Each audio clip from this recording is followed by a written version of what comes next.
അപ്പോൾ കുറച്ച് കാര്യങ്ങളൊക്കെ ഉണ്ടെങ്കിൽ നമ്മളിവിടെ ഒരു കുഞ്ഞ് ഗെയിമുണ്ട്. അത് ജസ്റ്റ് ഒന്നുമില്ല, ഇതിൽ നിന്ന് ഒരെണ്ണം എടുക്കുക, അതിലെന്താ വന്നെങ്കിൽ അതനുസരിച്ചിട്ട് നമുക്ക് സംസാരിക്കാം. പ്രീ പ്ലാൻ ചെയ്യായിരുന്നു. അപ്പം ഞാൻ അത് വായിക്കണം അല്ലേ? എന്താണ് വന്നതെന്ന് അറിയില്ല. യെസ്. യെസ്. എപ്പോഴും എല്ലാറ്റിനോടും എസ് എന്ന് പറയുന്ന ആളാണോ, നോ പറയാൻ മടിയുള്ള ഒരാളാണോ എന്നുള്ളതാണ്. അല്ല, അത് എനിക്ക് I can't like yes or no മറുപടി പറയാൻ പറ്റില്ല. നോ പറയാൻ ഞാൻ ഇപ്പം ഞാൻ പറഞ്ഞില്ലേ 2 വേൾഡ് ഉണ്ടെന്ന്. അതിൽ പബ്ലിക് വേൾഡിൽ ഞാൻ നോ പറയും, ബിക്കോസ് അതെൻ്റെ ഒരു സേഫ്റ്റിക്ക് വേണ്ടിയിട്ടാണ്. പിന്നെ ഇവിടെ വന്നു കഴിഞ്ഞാൽ ഞാൻ കുറച്ച് ഇമോഷണലാണ്. അപ്പോൾ എനിക്ക് ഭയങ്കര ബുദ്ധിമുട്ട്. ആൾക്കാർ ഡിപ്പെൻസ് ഓൺ അപ്പുറത്ത് നിൽക്കുന്ന ആരാന്ന് പോലെ ഇരിക്കും.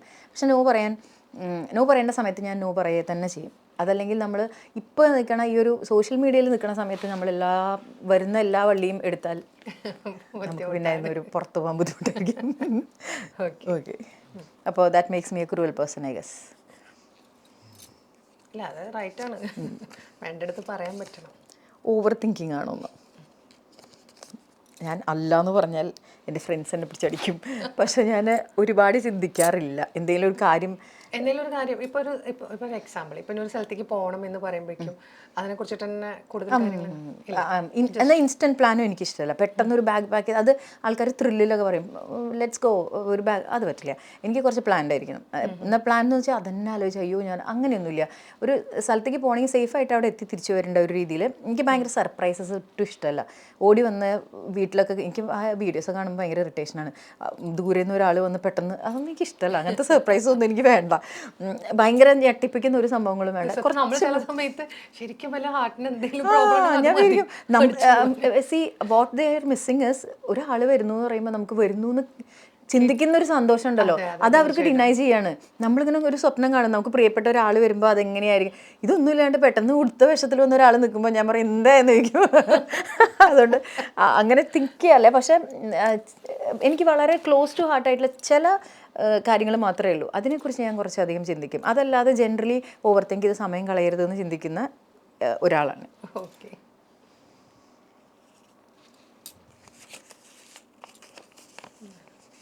I think I am. എന്താ പറഞ്ഞോളൂ. I think I am a self-made person.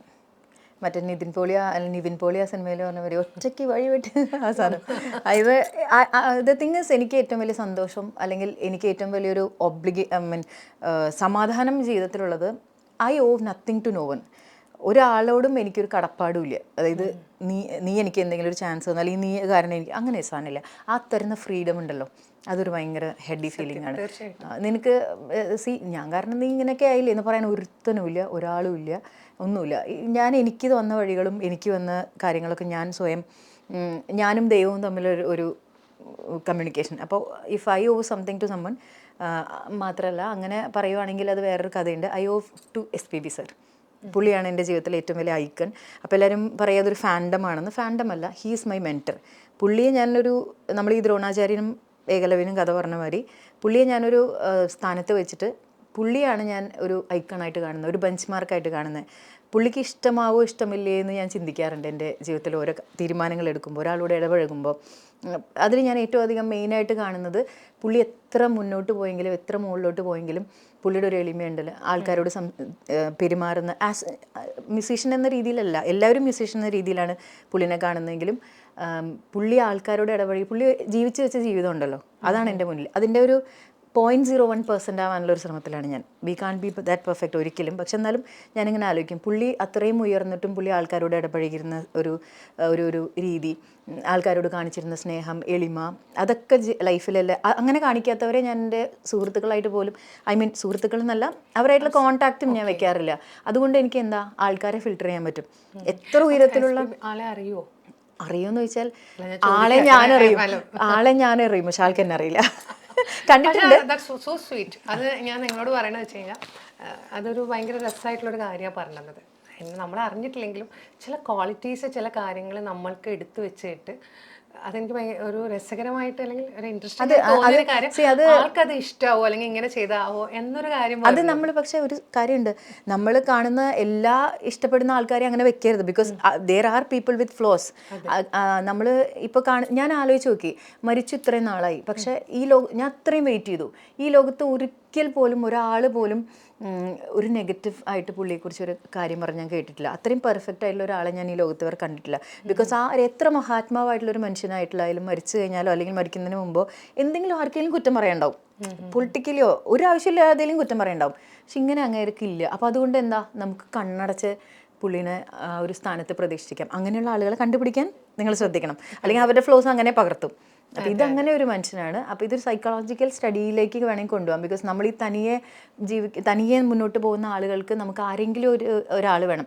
അപ്പോൾ നമ്മളെ ഒരിക്കലും നിരാശപ്പെടുത്തില്ല എന്ന് ഉറപ്പുള്ള ഒരാളെ മുൻകണ്ട് പോയി കഴിഞ്ഞാൽ that is a way to filter people. എത്ര നമ്മൾ പോണ വഴിക്ക് ഭയങ്കര വലിയ ഉയരത്തിലുള്ള ആൾക്കാരെ പരിചയപ്പെടുന്നു വിചാരിക്കുക. അപ്പം നമ്മൾ ആ ഒരു ഫാൻഡമിൽ അല്ലെങ്കിൽ അവരുടെ ആ ഒരു ഫെയിമിൽ മയങ്ങി പോകുന്ന ചില സമയങ്ങളുണ്ടാവും. പക്ഷേ ഇങ്ങേർക്കുള്ള ക്വാളിറ്റീസിൽ എന്തെങ്കിലും ഒന്ന് അവിടെ കുറഞ്ഞാൽ ഐ വോണ്ട് ലൈക്ക് ദം. അപ്പം അങ്ങനെയാണെങ്കിൽ ഞാൻ ഈ ബാഡ് കോണ്ടാക്ട്സിൽ ചെന്ന് പെടില്ല. അങ്ങനെയൊക്കെ കുറേ വട്ടുണ്ട്. അത് സീരിയസ്ലി പാട്ട് പാടും ചെറുതായിട്ട്. ഇപ്പൊ വേണ്ട, വെറുതെ ഇമേജ് കളയണ്ട. പോകെ okay.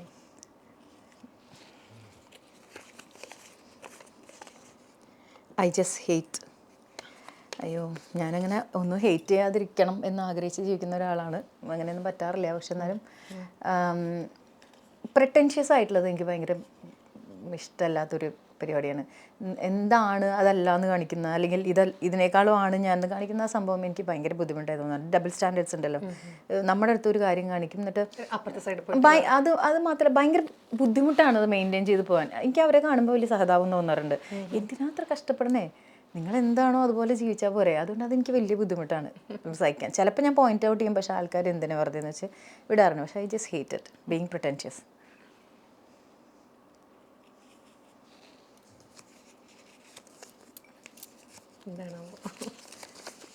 Empathy. I am a very empathetic person. Empathy അത് ഇപ്പോൾ ഫോർ എക്സാമ്പിൾ ഇപ്പോൾ ഈ വയനാട് ഈ പ്രോബ്ലം വന്നേ പിന്നെ എന്താണ്, എനിക്ക് 2 മൂഡ്സേ ഉള്ളൂ. ഒന്ന് ഭയങ്കര എക്സ്റ്റസിയാണ്, ഹാപ്പിയസ്റ്റ്, അല്ലെങ്കിൽ ഭയങ്കര സാഡായിരിക്കും. നടുക്കിലൊരു ഗ്രേ ഏരിയ ഇല്ല. അപ്പോൾ ഞാൻ പെട്ടെന്ന് ഒരു ഡൗൺഫോളിലേക്ക് പോയി. ആദ്യമൊക്കെ ഞാൻ വിചാരിച്ചാൽ എന്താണെന്ന് മനസ്സിലായില്ല. പിന്നെ എനിക്ക് മനസ്സിലായത് ചുറ്റുമുള്ള പ്രകൃതിയുടെ മൂഡ് നമ്മളെ ബാധിക്കുന്നുണ്ട് എന്ന് വിചാരിക്കും. അതുപോലെ തന്നെ എനിക്കിങ്ങനെ ജനറലി ഞാനിങ്ങനെ ആൾക്കാരെ, എൻ്റെ സോഷ്യൽ മീഡിയ ഞാൻ വേറൊരു രീതിയിലും യൂസ് ചെയ്യാറുണ്ട്. എങ്ങനെയാ വെച്ചാൽ ആൾക്കാരിങ്ങനെ ഹെൽപ്പ് ചോദിച്ച് വരും നമ്മുടെ അടുത്ത്. അപ്പോൾ ഞാനതൊരു പോസ്റ്റ് വഴിയോ അല്ലെങ്കിൽ അങ്ങനെ നോക്കുകയാണെങ്കിൽ ഞാനൊരു കല്യാണം നടത്തി കൊടുത്തിട്ടുണ്ട്. ഒരു ആശുപത്രിയിൽ നിന്ന് 2 കുട്ടികളെ പ്രസവത്തിന് നോക്കി അവരെ കൊണ്ടുപോയിട്ടുണ്ട്, പഠിപ്പിച്ചിട്ടുണ്ട്. പിന്നെ എന്താണ് ഇതുപോലെ വീട്, അങ്ങനെ ഈ പ്രളയ സമയത്ത് അവർക്കുള്ള വീട്, ഇങ്ങനെ കുറേ കാര്യങ്ങൾ ചെയ്യാൻ പറ്റിയിട്ടുണ്ട് with the help of everybody around. അപ്പോൾ അതിൻ്റെ പ്രശ്നം എന്താ വെച്ചാൽ നമ്മൾ അറ്റ്മോസ്റ്റ് ക്രെഡിബിൾ ആയിരിക്കണം. ഭയങ്കര റിസ്ക്കുള്ള സംഭവമാണ്. നമ്മൾ ഇത്ര ആൾക്കാരുടെ, ഞാൻ ഡയറക്റ്റ് ഡീലിങ്സ് ഇല്ല, നേരെ അവർക്കാണ് എല്ലാം പോവുക. പക്ഷെ നമ്മൾ ആ കേസ് ജെനുവിനാണോ എന്ന് നമ്മൾ നേരിട്ട് പോയി അന്വേഷിച്ച് നമ്മുടെ ക്രെഡിബിലിറ്റിയിലാണ്. നേരിട്ട് അറിയാത്ത ആൾക്കാർ തമ്മിലാണ് ഡീലിങ്. അപ്പം ഞാൻ എന്താ ചിന്തിക്കുക വെച്ചാൽ, കൊടുക്കാൻ തയ്യാറുള്ള ഒരുപാട് പേര് എനിക്കറിയാം, ആവശ്യമുള്ള ഒരുപാട് പേര് എനിക്കറിയാം. അപ്പോൾ അതിൻ്റെ മീഡിയേറ്റർ ആവാൻ എനിക്ക് പറ്റുമെന്ന് വെച്ചിട്ടുണ്ടെങ്കിൽ അതെൻ്റെ നിയോഗമായിരിക്കും എന്ന് വിചാരിച്ച് ഞാൻ ഒരുപാട് സമയത്ത് ഇറങ്ങി പുറപ്പെട്ടിട്ടുണ്ട്. നോക്കിയിട്ട് വെരി വെരി കെയർഫുൾ. ബിക്കോസ് ഒരു പ്രാവശ്യം അത് നമ്മളെ കയ്യിൽ നിന്ന് പോയി കഴിഞ്ഞാൽ എനിക്കറിയാം. കാരണം ചില സമയത്ത് ചില കേസസിൽ അവർക്കൊരു സഹായമൊക്കെ നമ്മൾ എത്തിച്ചു കഴിഞ്ഞിട്ട് പിന്നീട് നോക്കുമ്പോൾ കാണാം ഇതേ സാധനം വീണ്ടും കിടന്ന് ഓടുന്ന കാണാം. ഭയങ്കര ഈ റീസെൻ്റ്ലി എനിക്ക് വന്ന ഒരു മെസ്സേജാണ് സുരേഷ് ഗോപി സാറിൻ്റെ നമ്പർ. ഇപ്പം സുരേഷ് ചേട്ടൻ്റെ കൂടെ ഇത് തുടങ്ങിയ പിന്നെ എനിക്ക് ഫുൾ ഇതാണ് സുരേഷ് ഗോപി. അപ്പം ഞാൻ ആലോചിക്കും, സുരേഷ് ഗോപി സാറ് മരം കുലിക്കിയാൽ പോലും ഇതൊന്നും പറ്റില്ല. എല്ലാം ഒന്നും ഞാൻ ഇതാവാറില്ല. പക്ഷെ ഒരു മെസ്സേജ് വന്നേക്കാണ്, ചേച്ചി കാല് പിടിക്കാം, എനിക്ക് 2 കുട്ടികളാണ്, ഒരു കുട്ടി മരിച്ചു, ഇരട്ട കുട്ടികളായിരുന്നു, ഹോസ്പിറ്റലാണ്, ഞാൻ എന്താ ചെയ്യുക. അപ്പോൾ അതെൻ്റെ തലേന്ന് പോകണില്ല. ഞാൻ ഇഗ്നോർ ചെയ്യാൻ നോക്കി 2-3 ആഴ്ച, തലേന്ന് പോകണില്ല. അപ്പം ഞാൻ ചുമ്മാ ഒരു പോസ്റ്റ് ഇട്ട് നോക്കി, ഇങ്ങനെ ഒരു സംഭവം ആ കുട്ടി അയച്ച അതേ സ്ക്രീൻഷോട്ട് എടുത്ത് പറഞ്ഞു ഞാൻ എന്താ ചെയ്യേണ്ടതെന്ന് ചോദിച്ചു. അപ്പോൾ അതിനകത്ത് എനിക്ക് എൻ്റെ ഒരു ഫ്രണ്ടാണ്, പുള്ളി ഒരു ഫിലിം ഡയറക്ടറാണ്, പുള്ളിയാണ് എനിക്ക് ആദ്യമായിട്ട് വിളിച്ചിട്ട് പറഞ്ഞത് പോയി നോക്കൂ എന്താ നമുക്ക് നോക്കാമെന്ന് പറഞ്ഞു. അപ്പോൾ എനിക്കൊരു ധൈര്യം കിട്ടി, ഒരാളെങ്കിലും പറഞ്ഞല്ലോ. അപ്പോൾ ഞാൻ പോയി ഇവിടെ മിഷൻ ഹോസ്പിറ്റലായിരുന്നു, പോയി നോക്കിയപ്പോൾ ഒരു അമ്മയും അതിൻ്റെ അമ്മയും ഒരു കുട്ടിയില്ല, കുട്ടി മറ്റേ ഇതിലാണ് ഇൻക്യുബേറ്ററിലാണ്.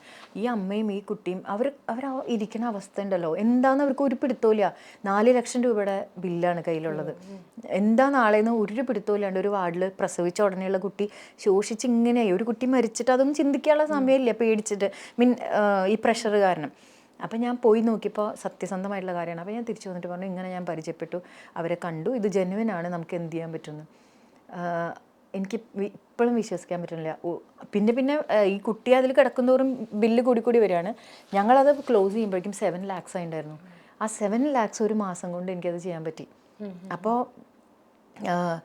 എന്നിട്ട് അവസാനം പോണ ദിവസം അവരിങ്ങനെ പറഞ്ഞു ഇവിടെ മെഴുകുതിരി ലൂർദ് മാതാവിൻ്റെ മെഴുകുതിരി കത്തിച്ചാൽ എന്തായാലും നടക്കുന്നു ഇവിടുത്തെ സിസ്റ്റേഴ്സ് പറഞ്ഞു. ആ മെഴുകുതിരി കത്തിച്ചപ്പോൾ മോള് അപ്പോൾ ഞാൻ ആലോചിക്കാം നമ്മൾ കൂട്ടി വെക്കുന്ന പുണ്യങ്ങളുടെ ഒരു എൻ്റെ ബാങ്ക് ഓഫ് പുണ്യംസിൽ നമ്മളതിങ്ങനെ സേവ് ചെയ്ത് വെക്കണത് അവരുടെയൊക്കെ ഒരു അനുഗ്രഹവും സന്തോഷമൊക്കെ ആയിരിക്കും. അപ്പം ആ കുട്ടിയും കൊണ്ട് ആ കുട്ടി വീട്ടിൽ പോയി. ഇപ്പോൾ അതിൻ്റെ 28 കഴിഞ്ഞു, അവൾ ഹാപ്പി ആയിട്ടിരിക്കുന്നു. അപ്പം ഞാൻ ആലോചിച്ചു നമുക്ക് ആ ഒരു സൂചന ഇട്ട് തരുന്നതായിരിക്കും. നമ്മൾ ആ സമയത്ത് അവരുടെ ആ ഒരു പ്രശ്നത്തിൻ്റെ പരിഹാരം നമ്മളായിരിക്കും, നമ്മുടെ നിയോഗത്തിൽ എഴുതിയിട്ടുള്ളതായിരിക്കും. ആ സമയത്ത് അത് നമ്മൾ ചെയ്യാതെ പോരുതല്ലോ. അതുകൊണ്ട് I feel that I M N empathetic person. അതൊന്നും അവകാശപ്പെടാൻ പാടില്ല ശരിക്കും. അല്ല, എന്നാലും എമ്പതി ഉണ്ടാവണം, അതാണ് നമ്മൾ പറയാം. മറ്റൊരാളുടെ സ്ഥാനത്ത് step into the shoes of others. അതെനിക്ക് സോഷ്യൽ മീഡിയ നമ്മുടെ വിളനിലം. Social media can be a ഇരുതല മൂർച്ചയുള്ള വാൾ. സൂക്ഷിച്ച് ഹാൻഡിൽ ചെയ്താൽ നിങ്ങൾക്ക് എവിടെ വേണമെങ്കിൽ എത്താം. ഞാനാണ് ഒരു ഉദാഹരണം. ബിക്കോസ് സോഷ്യൽ മീഡിയ വഴിയാണ് എല്ലാം ഞാൻ അച്ചീവ് ചെയ്തിട്ടുള്ളത്. എല്ലാം ഞാൻ പറഞ്ഞില്ലേ ഒറ്റയ്ക്ക്. If I owe something to സുക്കരണനാണ്. ബിക്കോസ് അതൊരു ഗ്രാജുവൽ വളർച്ചയായിരുന്നു. അതിന്ന് എല്ലാ നന്മകളും കിട്ടാവുന്ന എല്ലാ നല്ല കാര്യങ്ങളും ഞാൻ എടുത്തു, എല്ലാ ചീത്ത കാര്യങ്ങളും അവിടെ ഇട്ടു. ചീത്ത കാര്യങ്ങൾ ഇഷ്ടം പോലെ ഉണ്ട്. അത് നിങ്ങളുടെ ഓപ്ഷനാണെന്നേ ഞാൻ പറയുള്ളൂ. സോഷ്യൽ മീഡിയ കാരണം ഒരാളും തളരുമില്ല, പക്ഷെ വളരാം. തളരുകയും ചെയ്യാം, വളരുകയും ചെയ്യാം. അത് ഇറ്റ്സ് അപ് ടു യു. നിങ്ങൾക്ക് എന്ത് എടുക്കണം എന്നുള്ളത് നിങ്ങളുടെ കയ്യിലാണ്. അതിൽ നിന്ന് നല്ലത് എടുക്കുക, കോണ്ടാക്ട്സ് എടുക്കുക, ഓപ്പർച്യൂണിറ്റീസ് എടുക്കുക, ഓഫേഴ്സ് എടുക്കുക. അങ്ങനെ ചെയ്തിട്ട് അതിൻ്റെ നെഗറ്റിവിറ്റി അവിടെ ഇട്ടാൽ അത് നിങ്ങൾക്ക് എന്തായാലും നല്ലതായിട്ടേ വരുള്ളൂ. പിന്നെ ഒരു ധൈര്യം, ഒരു ആത്മവിശ്വാസം എല്ലാം അതിൽ നിന്ന് നിങ്ങൾക്ക് പഠിക്കാൻ പറ്റും. അതൊരു പ്ലേ ഗ്രൗണ്ട്, സ്കൂൾ ഗ്രൗണ്ടാണ്. ഇഷ്ടം പോലെ പഠിക്കാനുണ്ട്, വളരാനുണ്ട്, തളരാനുണ്ട്. അപ്പോൾ അതുകൊണ്ട് ഇറ്റ്സ് അപ് ടു യു എന്നേ ഞാൻ പറയുള്ളൂ. ഒരിക്കലും ആൾക്കാർ പറയും അത് പൊതുവെ സ്ത്രീകൾക്ക് പൊതുവെ ഉണ്ടായിരുന്നു, നമുക്ക് കുറച്ചു കാലം മുമ്പ് വരെ ഉണ്ടായിരുന്നു. കണ്ട സോഷ്യൽ മീഡിയയിലൊക്കെ പോയി ഇതായി കഴിഞ്ഞാൽ ഭയങ്കര ഡേഞ്ചറാണ്. ഒന്നുമല്ല, അതൊക്കെ നമ്മുടെ കയ്യിലാണെന്നേ ഞാൻ പറയുള്ളൂ. മൂള ഉപയോഗിക്കണം, അത്രയേ ഉള്ളൂ. എന്തായാലും എങ്ങനെയുണ്ടായിരുന്നു ഗെയിം? അത് നന്നായിരുന്നു കേട്ടോ. എനിക്ക് അതിൽ ഫുള്ള് വായിച്ചിട്ട് എന്തൊക്കെയാണെന്ന് കണ്ടുപിടിക്കണം. എനിക്ക് അപ്പം എന്നെക്കുറിച്ചൊരു ഇത് വരും. അല്ല, നമ്മളെപ്പോഴും ഉണ്ടല്ലോ നമ്മുടെ ഉള്ളിലുള്ള തോട്ട്സ് അപ്പം തന്നെ പറയട്ടെ എന്ന് പറഞ്ഞിട്ട് അത് ചെയ്യുന്നത്. ഞാനത് ആലോചിച്ചുള്ളൂ. പ്രീ പ്ലാൻഡ് ആണെങ്കിൽ കുറച്ച്, പക്ഷെ അതിൻ്റെ ആവശ്യം ഉണ്ടായിരുന്നില്ല. വേണ്ട, അതാണ് അതിൻ്റെ ആവശ്യം. കാരണം നമുക്കത് അറിയാം, കേൾക്കുമ്പോൾ തന്നെ അറിയാം. കാരണം നമ്മുടെ ഉള്ളിൽ നിന്നുള്ളത് വരട്ടെ പറഞ്ഞിട്ടാണ്. അപ്പോൾ എന്തായാലും എനിക്ക് തോന്നുന്നു കുറച്ചും കൂടി ആളുകൾക്ക് നിഷയെ മനസ്സിലാക്കാൻ സാധിച്ചിട്ടുണ്ടാവും ഇതിൽ കൂടെ എന്ന് തോന്നുന്നു. ഞാനൊരു പാവമാണെന്നൊക്കെ പാവത്തിന് പാവമാണ്, ആവശ്യത്തിന് അവനവൻ്റെ കാര്യങ്ങൾ ചെയ്യാനുള്ള ഒരു കഴിവുണ്ടാവണം. കാരണം ഇവിടെ പാവം എന്നൊരു ലേബൽ കിട്ടിയിട്ട് ഇവിടെ ഒന്നും ആവാൻ പറ്റുന്നില്ല. അപ്പോൾ എല്ലാവരോടും എനിക്ക് പറയാനുള്ള ഒരു കാര്യം, ഇതിനോടൊപ്പം ഏതൊരാൾക്കും അവരുടേതായ ഒരു ഫ്രീഡവും സ്പേസും ഉണ്ട്. ഒരാളുടെ മാത്രമല്ല ഈ ഒരു ലോകം, എല്ലാവർക്കും ഉണ്ട്. അത് നിങ്ങൾ മനസ്സിലാക്കുക, അങ്ങോട്ടും ഇങ്ങോട്ടും പരസ്പരം ബഹുമാനിക്കുക എന്നുള്ളതാണ് ഏറ്റവും പ്രധാനപ്പെട്ട ഒരു കാര്യം. പിന്നെ നിങ്ങൾക്ക് എല്ലാവർക്കും, നേരത്തെ പറഞ്ഞില്ല ഇന്ന ടൈം എന്നില്ല, എപ്പോൾ തുടങ്ങിയാലും നമുക്ക് വേണ്ടിയിട്ടുള്ളൊരു സ്പേസ് ഇവിടെ ഉണ്ട് എന്നാണ് ആൾ പറഞ്ഞു തന്നത്. അത് ഞാനൊരു ഉദാഹരണം പറഞ്ഞുതരാം. 42 വയസ്സിൽ അല്ലെങ്കിൽ 44 വയസ്സിൽ നമ്മുടെ അമ്മമാർ നമ്മുടെ കല്യാണ വീഡിയോ എടുത്ത് നോക്കി കാണാം. പഴയ നിറം കുറഞ്ഞൊരു വസ്ത്രമൊക്കെ ഇട്ട് അവർ ഓൾറെഡി റെഡിയാണ്, അമ്മയൊക്കെ ആയി മൂലയിലിരിക്കാൻ. ഇപ്പോഴത്തെ സ്ത്രീകളെ കണ്ട അങ്ങനെയാണോ? മക്കളെ അമ്മയും തമ്മിൽ തിരിച്ചറിയില്ല. അത് ആ ഫിസിക്കൽ ലുക്കും മെൻ്റലി ഇമോഷണലി നിങ്ങൾ എടുക്കണം. It's never to late. അതെ.